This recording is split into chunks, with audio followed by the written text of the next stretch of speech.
Guys, welcome back. Let's discuss the next 15 questions. As you all can guess from my voice, guys, I'm not feeling very good. This cold is so irritating. Anyways, let's discuss the next 15 questions, okay?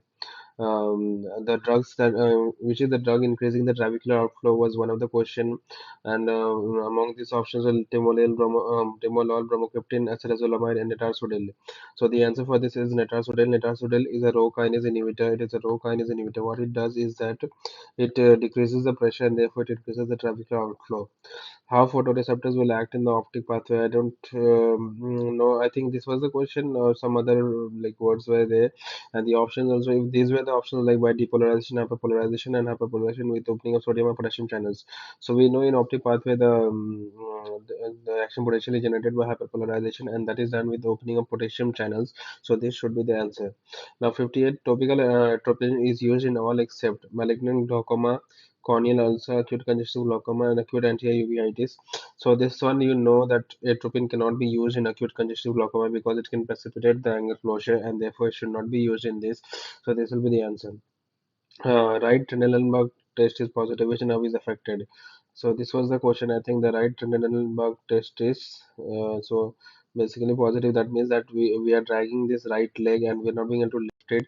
So this right leg is being controlled by on the left side the gluteus medius or minimus of left side, and that they are supplied by the supraegluteal nerve. So it will be supraegluteal nerve of the left side. Okay. Um, this question, like every time they ask about this Trendelenburg sign, Trendelenburg test and all, very important. So this SGN of left side. Now Refsum's disease is caused by impaired. So Refsum's disease is a paroxysmal storage disorder. Because of the impairment of alpha oxidation in the paroxysm, what happens is that there is accumulation of phytanic acid, and that results in the Refsum's disease. So that will be the answer. Question number 61 was like for the first time they gave this assertion reason question. Like in phenylketonuria, mousy urine smell is present, that is true. And reason was tyrosine, dopamine, and catecholamines are decreased in phenylketonuria. This is statement is also true, but reason does not explain the assertion. So this is wrong.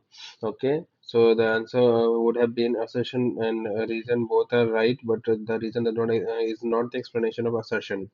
So question number 62, peripheral smear was shown, and they had asked like which is the type of leukemia. I heard from many people that the images were not clear. It is very bad quality. Really, these people they take so much money and then still they can't provide good quality images as well, and they don't have the option on zooming in also. So that's the problem. So, but I think if this image was given where the smudge cell are present, then these are the smudge cell, and if smudge cell is present, then it's a direct answer. It is a CLL, because here it is 5L, that is why they get smudged while making the slide. So that's why it's called smudge cells, and that is CLL. Now senile atrophy, it is due to decreased innervation, decreased blood supply, poor nutrition, and reduced workload. So senile atrophy, it is seen in the brain, and it is due to decreased blood supply resulting in ischemia, and that will result in the senile atrophy. Senile means atrophy means with age that it happens. Now, this question was interesting one. They asked, match the following, like the method of taking the sample. How do you collect the sample for the following? Okay, so the options are like marginal ulcer on the foot, 3 into 2 centimeters, sarcoma on the thigh, 8 into 4 centimeters, single cervical node swelling, 1.15 into 1 centimeter, and solitary nodule on the thyroid. So, out of this, you know that for thyroid swellings, we use this FNSE USG guided. So, this will be this one. Now, single cervical lymph node swelling, 1.5 into 1 centimeter. Here, you can go for excisional biopsy, okay.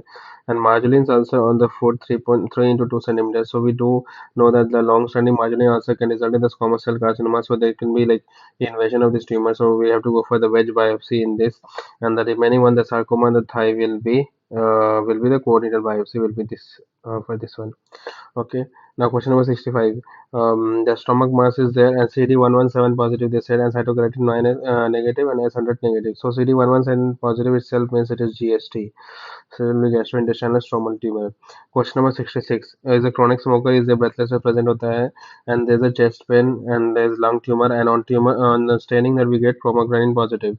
So since chromogranin positive, we know this is the biggest clue that it is a small cell carcinoma.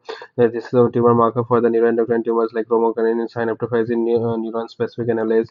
So all these The tumor marker for the small cell carcinoma, that will be the answer. Question number 67. A person has presented with the fatigue having macrocytic anemia. Which part, if resected, will not cause this problem? So basically, they are asking about the extrinsic factor, intrinsic factor, vitamin B12 absorption. So basically, they are asking which part is not involved in the process of vitamin B12 absorption. So we know stomach, we get the intrinsic factor here. Uh, Intrinsic factor here, then duodenum is involved and ileum is involved. Ileum is the final place where it is observed. So jejunum is not involved. So this will be the answer. Jejunum is the answer. Now question number 68. I think one more strain question was there of nocardia, but I didn't find like exactly what they asked, which one they asked. They asked if this was given, if this bluish background is given, then it will be a Zn strain. Okay, and if like this reddish is given, then it will be Gram strain. But I think this was given, so it will be Zn strain. Now, principle of Sahali's hemoglobinometer. So this is a simple direct question. Sahali's hemoglobinometer, the principle used is acid hematine principle is used. Okay. Question number 70. Macula densa. So macula densa, we know it is in the nephron and it is juxtaglomerular apparatus, and they are asking its location. So it is basically located at the junction of thick ascending limb and the DCT. So this will be the answer. Thank you guys. So we have discussed question number 70.